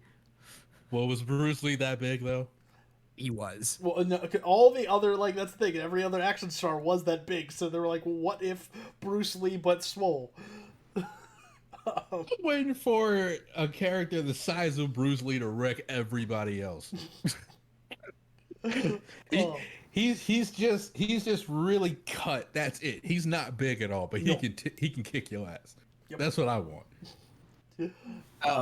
Well, that's Rock Lee. There you go. So, but yeah, like it kept evolving, right? Like then we got Goku, right? Changed the story again. Like Dragon Ball is really like Dragon Ball Z like has its ups and downs, its weirdness, but Dragon Ball itself is a genuinely fun ride, pretty much all the way through. Dragon Ball literally is the hero's journey. Like kind of almost beat for beat, almost. And like it shows you this weird evolution, right? Where like Toriyama takes it from a gag manga to a martial arts manga, and then it gets bigger as it goes, and it kind of evolves into the like what becomes like the 90s and early 2000s modern shonen. And then we get the next big three, right? Like, and there's tons of other offshoots. You know, you get your Naruto, your Bleach, and your One Piece, and they have these three very distinct, different flavors. And it keeps going into the future, and now we get things as strange as, like, Food Wars. And Dr. Stone. Like, Food Wars is a shonen battle trope, and it's a shonen, like, anime about cooking. And it hits all the same milestones, and it's just as oddly, like, exhilarating and, like, blood pumping as any other one. And then, you know, Dr. Stone is about science. And so it's something that has managed to evolve in an odd way to stay relevant with, like, what people are interested in, because it works with any palette you give it. Like, right, you can take these tropes and these basic tools and apply them to anything. And if you do it decently, it can be really entertaining and really fun and really engaging, because these are pretty, like, basic things that people get invested in. Yeah. And at the end of it all, some people's taste never develops past that. And that's kind of why it's so popular. Like, people's tastes never, like, their palate doesn't evolve, to use a food metaphor. Like, it just kind of stays at the stuff you liked when you were a kid. Which, like, you probably know a lot of people like that, right? Like, you know a lot of people who still eat chicken fingers, but, like, they don't like, I don't know, fancy stuff, I guess. Chicken fingers are dope. You can make them fancy. Chicken fingers are pretty dope, dog. I don't know where you were going with that. Mac, I don't know anybody like, who doesn't like chicken fingers. They go to like the high class buffet and they order the kids like macaroni and cheese and chicken fingers. Oh, okay. You know what I mean? Like they don't Okay. want to try new things, and they don't kind of evolve their palate beyond the things that resonated with them as a kid. It's the same with film, it's the same with food, and it's the same here as well. It's just kind of a thing that some people grow out of, or not even grow out. I didn't grow out of shonen. I still like shonen, but I expanded my catalog because I like other things. I like sophisticated written storylines, like things like Odd Taxi, which is probably not something I would have watched as a teenager, but something I absolutely adore now. So it's just a matter, I think, of people's unwillingness to want to engage with the new, the unknown. Um, I don't know. It seems like a somewhat common thing, right? That people don't want to try new things. The older you get, the People harder it don't is. like new. Yeah. Gets harder to try new flavors. That's a myth, my though. thing, like I never grew out of shonen. I guess I'm just a lot more honest about it now, and people don't like the honesty. Like I love Demon Slayer, and I love like Black Clover. Black Clover is dope. But if you ask me where would I like what score would I give it, I would give like Black Clover like a 7, and I would give like Demon Slayer like a 6. Yeah. And they hear that and people lose their minds. Yeah. They're like, how is it just a 6? It's an easy 9. I'm like, no, it's not. You see that a ton. Like I come back to this, but you see that a ton in the film world too, where like, I don't know, like have y'all seen a channel called YMS? Nah. Your movie sucks. No. He'll just review movies, and like they usually get like lower scores than you would imagine. But like anytime he does like a superhero movie, and he rates it like this is a 5 out of 10 or a 4 out of 10, people get just like mad. And I think that like this goes to like a slightly different, majorly different issue, but that goes back to like the flaw in how we are taught to perceive scoring systems. Where it's not like everybody anything only below thinks 5 is a fail. Yeah, when in reality, like something that is like a 6 through an 8 is like good. Like like they're the Above variable average. varieties of good. Like like 5 is like you did like you made a movie, and like it has a plot. Like It good has job. things going for it. Like You did it. You did it. but like you it meets all you the made a thing. yeah, and it's like basic. It doesn't like don't necessarily feel overwhelmingly great about it, but it's also not like offensively bad. It's just kind of like okay, you did good. Like you managed to make a film. It has all the components a film would need to Like make it. let's bring it to like middle school, right? Like you turned in the science fair project, and it's just the paper mache volcano everybody's made in every sitcom ever, right? Like that's a 5. You did the thing. You did a thing. It's good. It works. Yeah. But that guy over there, Does the volcano work? has an actual working like. He used like potatoes to power a PlayStation 5. Like that guy, that's an easy 8 right there. That guy's doing Like, shit. come on. He's going places.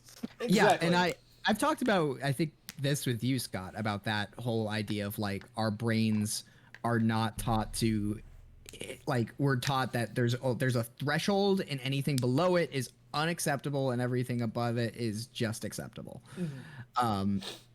And like so people like overstate their enjoyment of things like this is an absolute 9 out of 10 or so on and so forth. And they do that for everything. Like and definitely bleeds into this kind of genre too, where it's like I told you I like Demon Slayer. I think it's pretty good. I wouldn't say it's a 5, but I wouldn't say it's a 10, 5 to obviously. me. But I think Demon Slayer is one of those things where I think the storyline is pretty much like a 5 to like 5.5, but it gets elevated because of the animation, but like that animation alone is so like is enough to make most people be like that's a 10 because that you did this cool cutty thing with the water. Well, I think there's more to it, like because we're entering the realm of animation from the realm of just like manga storytelling. You're adding a lot more to it. There's a lot to consider, like how does the animation work with the story? Does it service it? I would say very much yes. Like the kind of old wood block print style like fits the kind of the era they live in. It kind of fits with all that, like the era especially the Slayers live in, where they're kind of more traditional than the rest of Japan moving forward. And then you have like things like the music. Does the music service the plot and does it work with it really well? I'd say yeah. Like, And that's the thing. Like I do all think these it things elevates are it, but to be like considered. with a lot of shows like Demon Slayer, My Hero, things like that. Like, people see this like elevation of a pretty common storyline, and they then think it's the greatest thing ever. Yeah. And that's like okay to like it. I think anime that's how anime should work. Like if you're just meeting the storyline with the very basics of animation and stuff, then Shaman you're not, King? like, why did you bother? Like, why didn't you just let this be a manga?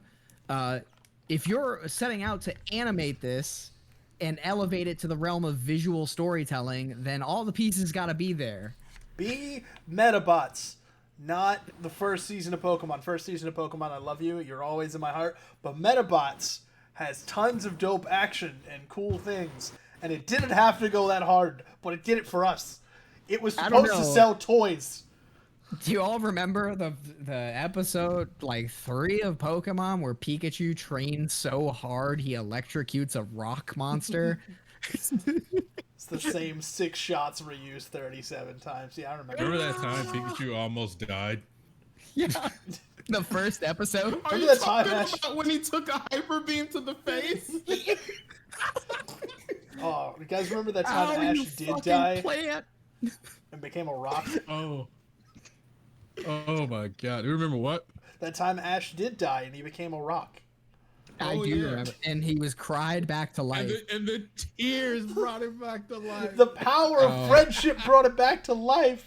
Pokemon is so beautiful. Oh god. All right, I think that's the Oh my real God. thing. It's to say it in the most weeby way possible. Shonen is the standard because it's about the nakama we made along the way. No. Yeah, no. yeah, it's No. about the No. Nakama. Shut your mouth. Shut your mouth. Oh my god. You love the Nakama. What? I also Yeah. I think shonen anime is really popular because first of all, shonen is a demographic. It's meant for like, it's not like a genre like some people think it is. Some people will die. I love shonen anime, so you love anime in general that's made for kids. Not kids, well, young boys from this age to this age. Yeah, I guess we should clarify that. Like when we say like the standard, like the shonen standard would be the shonen battle trope. It would be Yeah. like the full thing. Yeah. But I think it's probably because it's aimed at those ages, and those ages don't ask questions. They see something really cool, and they say, "That's fantastic." Yep. Fuck everything. I don't like to think. I don't like to watch something and be like, that would have deep undertones. Nope. I want to see Wait, stuff would you say explode. would you say they had yaoi undertones? Yaoi undertones. Oh god. Those undertones. Hey, they do be having yaoi undertones and showed it. Yep. Why do you think so many girls like to watch Shonen then? Just all of Kurama. Just everything that he is. Drips yaoi. All they ever do is ship boys. Drips was the appropriate verb. Oh. There you go. See, I think that's another big part of it, is that there is something in there for everyone. No matter what you want to ship, no matter what you want to see crazy action, you want to see hot ladies, you want to see pretty boys. It's all there. Everything you need is like a 13-year-old. Very thirsty. Basically. 13-year-olds. I was gonna say no one brought it up, but like, you did. Well, it was kind of like flirted with, but like just the power fantasy of it all, of Shonen. Shonen have some of the best power fantasies in media like to date. Like who doesn't want to shoot a Kamehameha? Like who doesn't want an instant transmission? Who doesn't want to shoot flames out of their feet like in Fire Force? Like who doesn't want to send that kid to the Shadow Realm? Like it's like they're all like some of the best and like the most memed things in culture. So it's like, you know, it's one of those things. It's like Shonen, like that's another thing that like just lends really heavily in Shonen's favor. It's just like that power. power. Like they have some of the best power fantasies. I constantly want to be able to activate trap cards at the most convenient moment. You have activated. I want to be in an interview and be like, "I'm sorry, you're not right for the job," and I'll be like, "You just activated my trap cards." Then I get the job. Man, well, I mean, then again, I don't know if I would rather be like a Saiyan or if I'd rather be because Saiyans I don't know, man. Saiyans be wilding. they're I broken. like to do stuff that's not fighting. Yeah, And that's the Saiyans thing. is Like the all of us fight. now do not want to be any of the main characters of any shonen anime. Like I just want to chill, man. Like I don't want to have to like fight to death in every battle. Says you. No. Aaron underestimates how bored I am here. Even the tournaments are terrifying. Be like, bro, this is a school tournament, and they're like, I will crush you. Says man. you. I want to throw hands. I want to be like a I want to Sharif throw is- hands. Sharif's the sweet one who secretly just wants to like fight constantly. I'm Sharif ready to throw it down at any moment. That's his secret. That's why we keep him in the group, just like for when something goes down. We'll be like, all right, Sharif, we'll take off the chains. Just like Sharif, smash.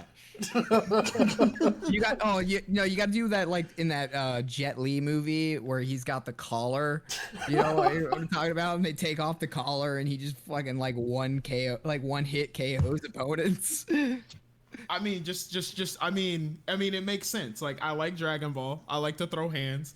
I play Bastion and Vanguard. I like throwing hands. I like throwing big numbers. I like it. I like it. But that, that's just me in a nutshell. Just gonna throw hands. I like making Gundams and throwing hands. I like big robots. Like, I guess I feel like we're winding to a close here. Does anybody have any like last thoughts on this? And then I have one last question for you guys after that. well, all I was gonna say is if I die, cuz bring me back with the Dragon Balls. I like how he says this, like, I'm gonna find some fucking Dragon Ball.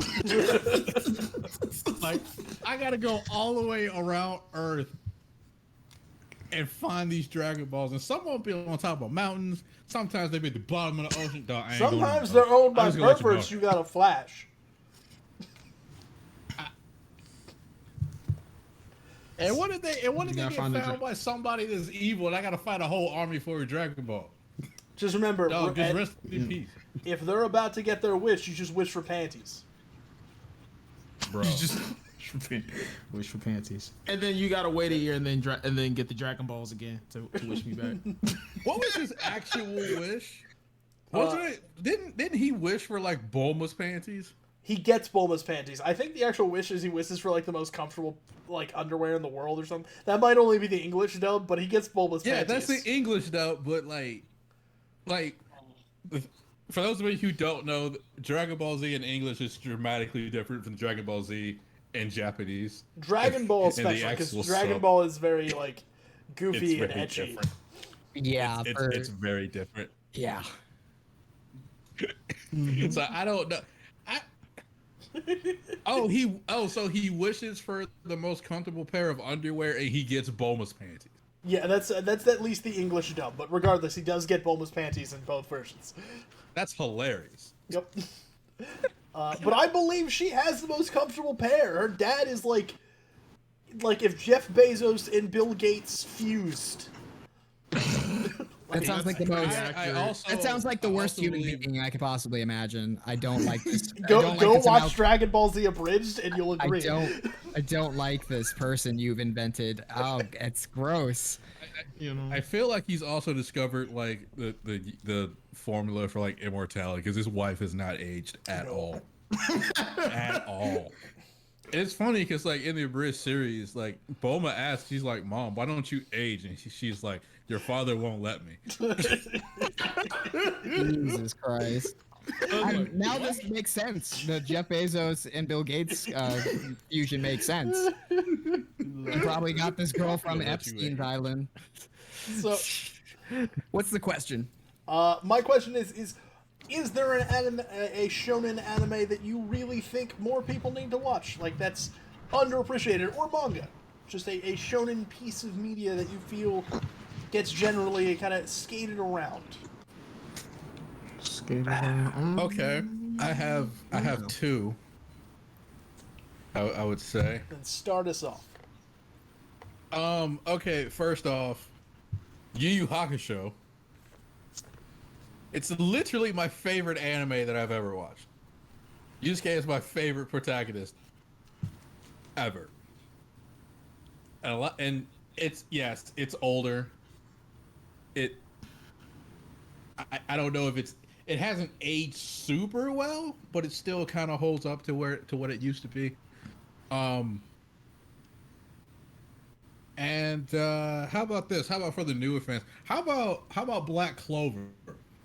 Because so many people will just drop Black Clover in the first like 3 episodes. Because they're bad.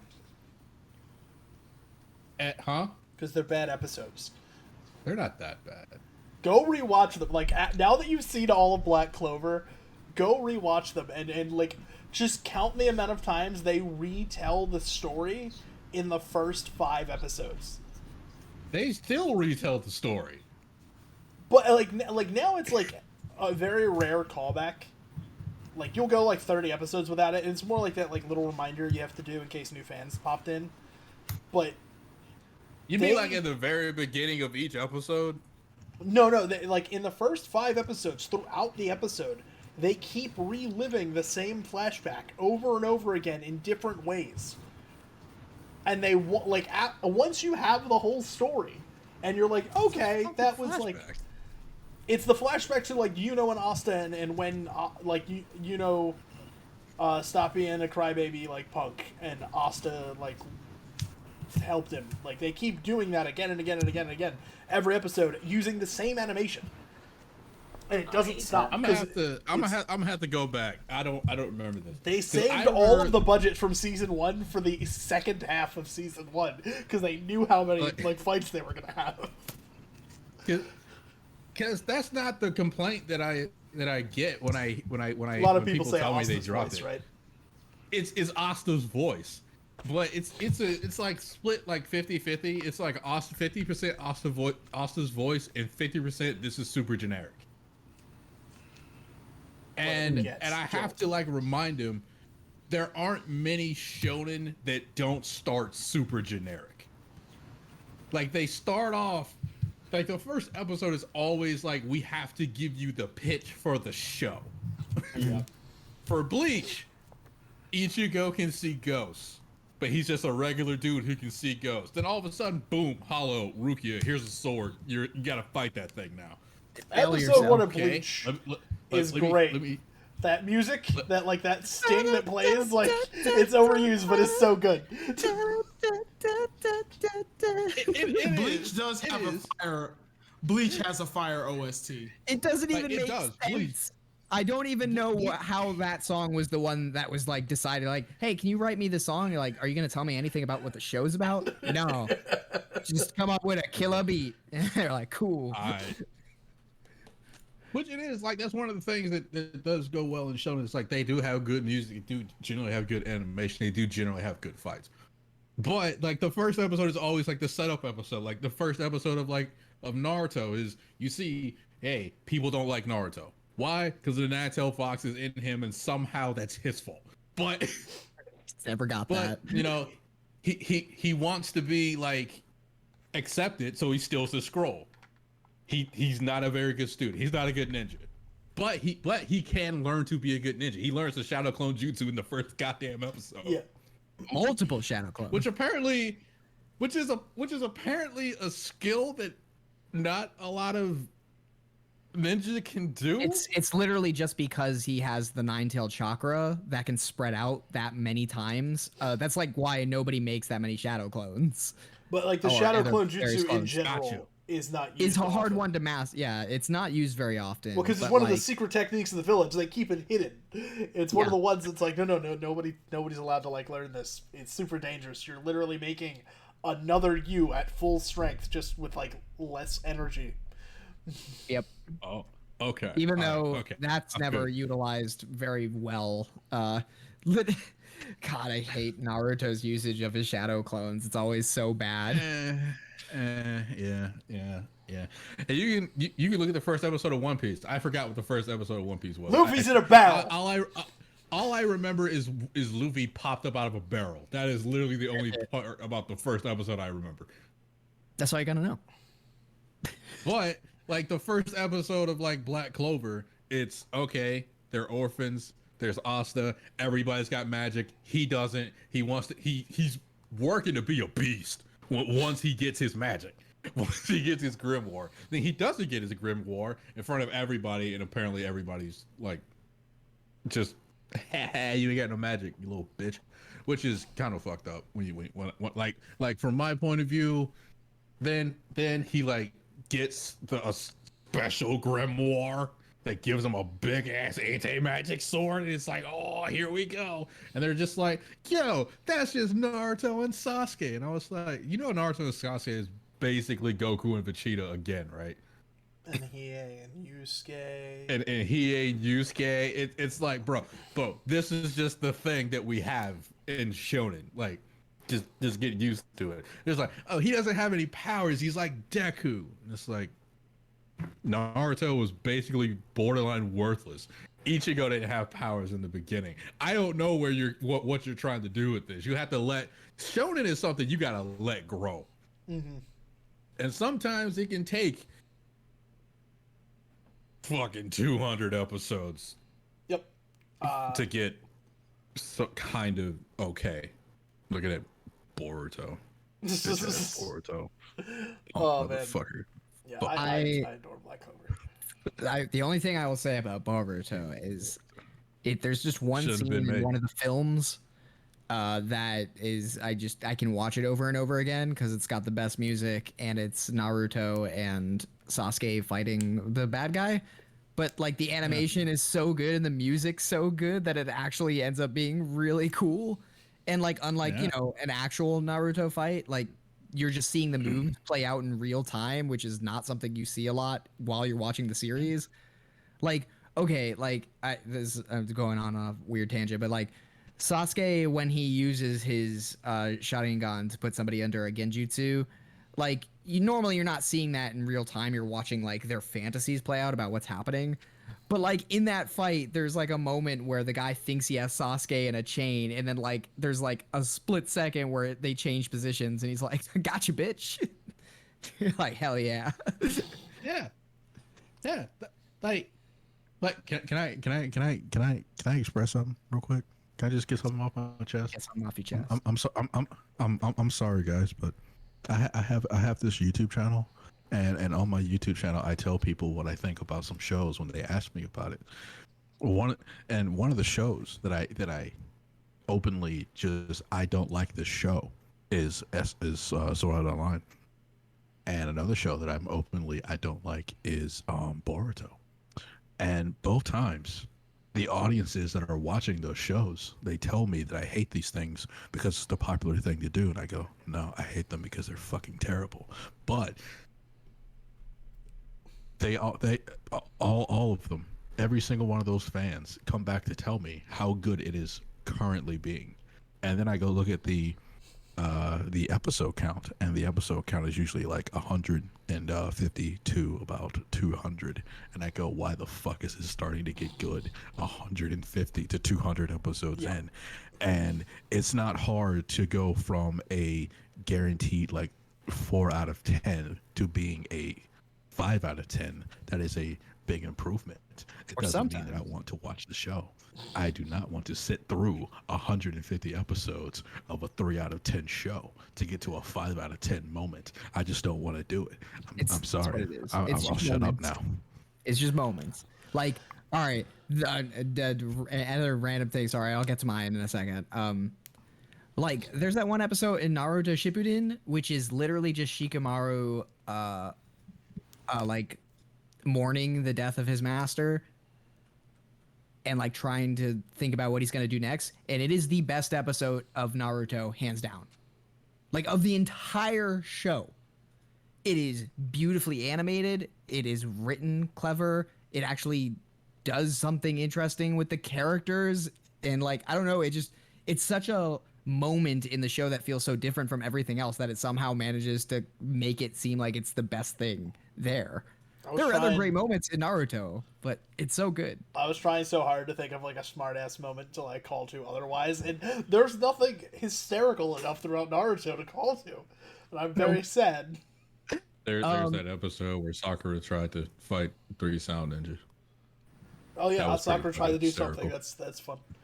That was pretty fucking hysterical. Okay. For shonens that we should recommend, or that we don't feel like get enough attention, I'll say one that definitely has plenty of attention, but somehow I think it gets most people don't really think of it as a shonen because it doesn't do a lot of the same things. Full Metal Alchemist is a shonen anime that to the day I die, is always the first anime I recommend to people. If you want to get into anime, here's a show that handles everything really well. From beginning to end. I'll start them off on Brotherhood because I'm not sure how well the kind of weird, dark undertones and strange ending of like the first series translates over to people. So I always start with Brotherhood because I feel like it has a very, not standard, but like, I don't know. It's easier. It's easier for people, and it's really good. So, Full Metal Alchemist is a great shonen anime. If you have somehow managed to not see Full Metal Alchemist Brotherhood, it's on Netflix. I'm sure it's on other streaming services as well. Just go watch it. It's only like 60 episodes. It's a fairly short run comparatively to some of your standard shonen animes.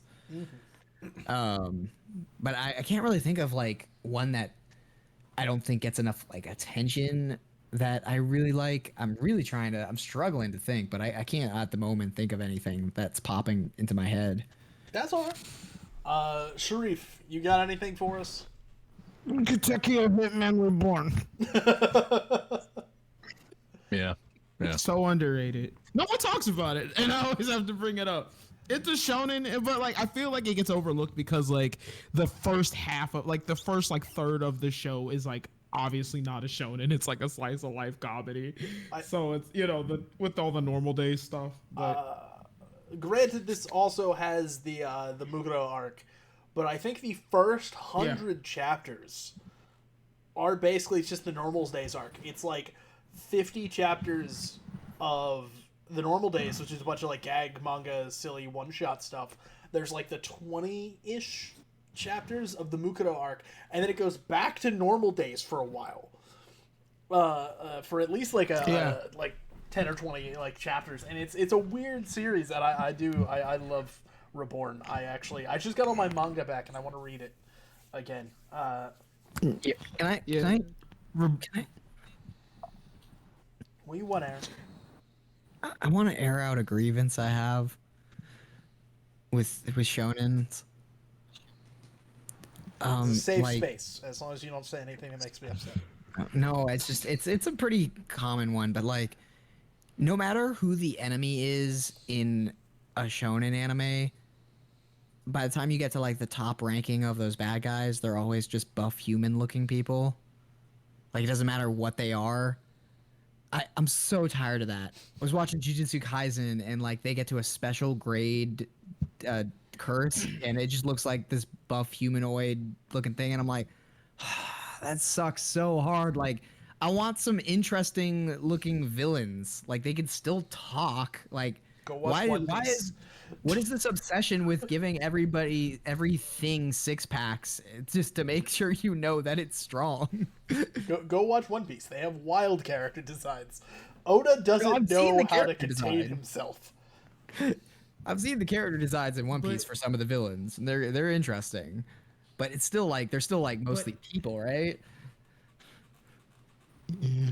But Aaron, you're forgetting that time when you punched the Kishin with a fistful of courage.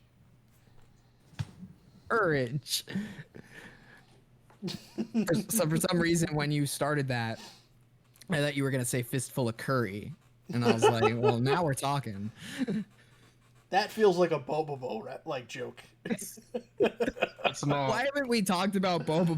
I don't know. That's that. So Where that's do we even fit it in? I don't know, man. You know what's funny is like I used to hate things like Ultimate Muscle and Bobobo, and I would probably find them hysterical now because I'm a child. No, they're great. They're still good. I guess the ones that I have, one is Yu-Gi-Oh! The original manga. It has a one-shot anime called Yu-Gi-Oh! Zero, but the original Yu-Gi-Oh! Manga is actually not about duel monsters. Duel monsters is one mini arc within it. It's a little darker and it's much more about. The premise is that like the Pharaoh isn't a thing in that series. It's Yugi's like other self. It's his inner self coming out to stop bullies or people doing wrong things around him. Like the first episode is literally about a guy who is extorting Yugi. He like Joey and Tristan are like Yugi's bullies, and this guy comes around and beats the shit out of them, and then tells Yugi that he has to give him like $300. And like evil Yugi awakens and makes this guy play a game with him, and it's like every arc, every like villain is faced through a different game. The one against this guy is a very simple like gambling game. I forget what it's called, but basically you take a stack of money, you put it on your hand, and you stab through the money, but you're not supposed to hit your hand. And however many bills you go through is how many you get to keep. If you hit your hand, though, the other person keeps all of it. And that's the first game they play. And whenever they lose to Yugi, they have to play a penalty game, and some of them are fucked up. So it's a very, very like interesting series. It's a shorter run. I think it's only like 10 volumes, and then the Duel Monsters thing was so popular, they went and they did Yu-Gi-Oh! Duelist, which is like a sequel series. Continues the Duel Monsters arc. Is that whole like bully thing like the little flashback they have in the show? That's where that comes from. Okay. From like when Joey and like Tristan were like his bullies, and then Yugi saves them from this guy who like bullies them back, and then they all become friends. Which is that's a very American thing when I think about it. I feel like if I'm getting bullied and then I see my bully getting bullied, part of me is like, that's what you get. Another part of me is like, this is kind of tough to watch. Let me help. And then I get my ass kicked too. So then it's like what happened to the bully after that? Like, did he just leave them alone in the context of like the episode? So what happens is that Yugi makes him play a penalty game, and he thinks that no, not that. I'm talking about like in like the anime in the flashback. Oh yeah, in the anime flashback, they just like they like he just goes away, doesn't he?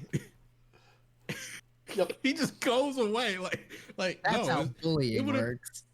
It would have been easier if all three of them would have just jumped him.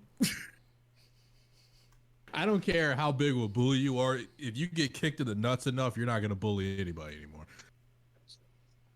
That's real. That is also a Chainsaw Man reference for those of you who have read Chainsaw Man.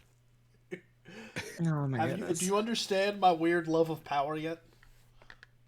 Power? Yeah. Oh no. Power is Power's best girl. Yep. I love her so much, and I don't know why. Oh, because she's like, okay, one, she's the only one of them with an actual like personality. Yeah, she's actually like the most fun one. Like she's the most fun one. But it's at one point, like at the point in the manga where she becomes like vulnerable and she just like attaches herself to like the MC, I'm just like, oh, oh damn, Must oh damn, protect. oh damn. And then like I normally like evil girls like in anime, like Yep. as Scary death lady. at that one point where she was pretty an antagonist, I suppose. That's every character But in Food Wars. I did not I couldn't get into Makima, and I have no idea why. I was I just think it's like because she is there's- genuinely like mean. Like but it's not like but like she is she obviously it's- manipulating him, and he just doesn't. care. I like I know, but it's also like because you could tell like she's she's plotting, she's over here plotting, but it's like I don't know. Even like going back to the reference that Sharif brought up in Soul Eater, I quite like Medusa, honestly, and But Medusa's got some good characterization to her and stuff, right? she's a terrible. Yep. She is very she's not a good she's not a good girl, but I do like Medusa. I like Medusa a lot.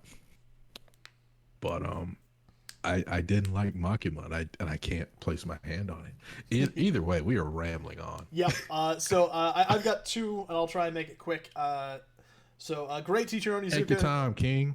is just a show I really love.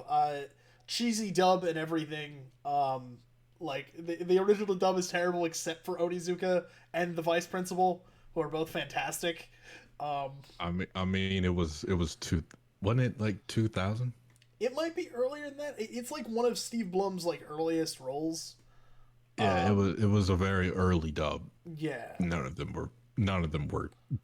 It's Not, the only two I not like a lot are, of them were fantastic. Steve Bloom, I think, does a really good job as Onizuka, and I always forget his name, but I like the guy who does the vice principal. He also plays Zhang Fei in some of the Dynasty Warriors games. I loved him in those.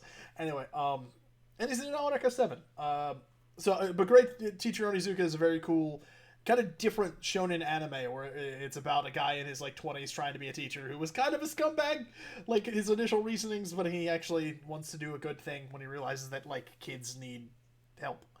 And that's a very good one. I think it's got a lot of good heartfelt like moments and a lot of silly gags. The other one, even though it's a huge manga in Japan, I have met like 2 people in like my goings about anime shit. No, just stop at the. I've met 2 people. I've met 2 people. Like in all the conventions, all the places I've been, all the anime like friends and acquaintances I've made over the years, very few know Hajime no Ippo, despite the legacy it has in Japan. You met 3. Yep. Well, that's the thing. I mean, you tell me about it constantly, so I basically know like about you it. and Sharif, I believe both know it, and then and have like read it, and then I met one person, my old boss Sadie. Like they had also were fans of Ippo, and that's it. Those are all the people in reality I've encountered that know Ippo, and it is one of the best shonen. Like, it's one of the best boxing stories I've ever read. Like, I maintain that Ippo is a good story in or out of anime. Because, like, it's all about just this guy doing a very believable thing of becoming a pro boxer. And even, like, the anime-ified parts are not overtly crazy anime. Like, his big attack is a fucking haymaker punch and a thing called the Dempsey roll that Jack Dempsey actually used in like 1920. So it's very cool, it's very grounded, and it's very fun. You care about most of the characters because they get so much screen time over the like 1,100 plus chapters that exist. And yeah, so those are the ones that I would recommend. Because I if you want something really long, Ippo, it has some animes. If you want something like mid-size, GTO is like 40 episodes or 50 episodes, and if you want something super short, it's like 40 chapters to read through the original Yu-Gi-Oh! And it's on the Shonen Jump app. So that's everything from me. If any of you guys don't know already, though, this has been the Super Otaku Show, where we get together a week to talk about some anime news, a random anime topic, and what we've been into in the anime and mangaverse. As always, I have been joined by the Shooting Star Sheriff himself, Sharif, who you can find over on YouTube. Taylor Made Otaku, you can find him on YouTube also at Taylor Made Otaku. And of course, my Roman half, Aaron Roman, you can find all of our content on YouTube at Roman Bear Streams or Roman Bear Productions. We'll be back next week with something else on the docket. I don't know, maybe Pirates of the Caribbean and how we can animeify it more. It's for the entire franchise, a breakdown of the entire Pirates franchise. And how we can make it more anime. My initial pitch is more attack names. and as Sharif is gone already, so are we. Until next time, guys, so long. Bye. Peace.